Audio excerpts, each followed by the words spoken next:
C'est une tendance qui se dessine à travers l'Europe. Les partis d'extrême droite bousculent la politique intérieure avec leur point de vue nationaliste et anti-immigration. Et maintenant, ils promettent de défier le statu quo de l'Europe lors des élections européennes. Dans le cas de l'Espagne, c'est le parti Vox, un nouveau venu sur la scène politique. Fondé en 2013, il a gagné en popularité après l'échec du référendum sur l'indépendance de la Catalogne en 2017. Lors des élections générales d'avril, il est passé de 0 à 24 sièges au Parlement national.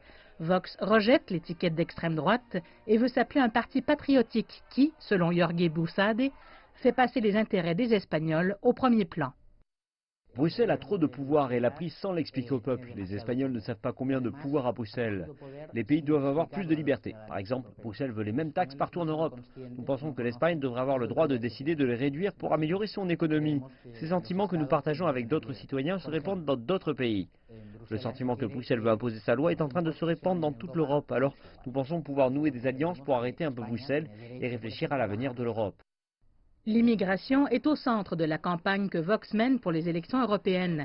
L'Espagne est le deuxième plus grand port d'entrée en Europe des migrants et des demandeurs d'asile après la Grèce, principalement des musulmans originaires de pays comme le Maroc. Notre politique est claire, tolérance zéro face à l'immigration illégale. Les immigrants doivent s'inscrire correctement et dans l'ordre, répondre aux exigences de l'emploi, s'il y a lieu, et être capables de s'adapter à l'Europe, de s'adapter à d'autres modes de vie. C'est la raison pour laquelle nous préférons les étrangers du Venezuela, de Cuba ou de l'Argentine car ils parlent espagnol et partagent notre culture par rapport à d'autres pays. La plupart des migrants n'essaient pas de s'adapter. Nous ne considérons pas le multiculturalisme comme quelque chose de bien. Le modèle conçu à la fin crée des ghettos qui ne s'adaptent pas. La raison pour laquelle ils ont été si forts en Espagne est essentiellement la question catalane. Et ce n'est pas un problème pour une élection européenne. Ils peuvent utiliser le Parlement européen pour lutter contre le nationalisme catalan, mais ce n'est pas un sujet réel pour une élection européenne. Donc ils doivent créer cette atmosphère, ils doivent occuper cet espace occupé par d'autres partis d'extrême droite dans d'autres pays, et qui était vide en Espagne car c'était couvert par le Parti conservateur. Des milliers de personnes de tous les milieux et de tous les groupes d'âge ont assisté au rassemblement de Vox. Selon les sondages, Vox devrait recueillir environ 8% des suffrages, ce qui leur donnerait 5 sièges dans la Grande Assemblée européenne, qui compte 751 sièges. Et l'une des questions est de savoir quel degré d'influence Vox pourra-t-il exercer au niveau européen. Les leaders populistes européens de droite, tels que l'italien Matteo Salvini et la française Marine Le Pen, se sont réunis à Milan en vue des élections européennes dans le but de créer une alliance pan-européenne. Les partis présents partagent les principaux objectifs de restituer le pouvoir aux États membres de l'Union européenne, de freiner l'immigration et, comme ils disent, de défendre l'Europe contre l'islam radical.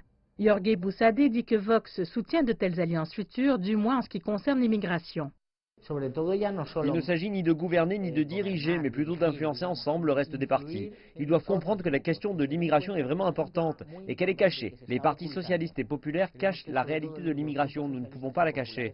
Des attentats terroristes ont eu lieu en France, en Angleterre, en Belgique et en Espagne. Nous devons lutter contre l'islam extrémiste.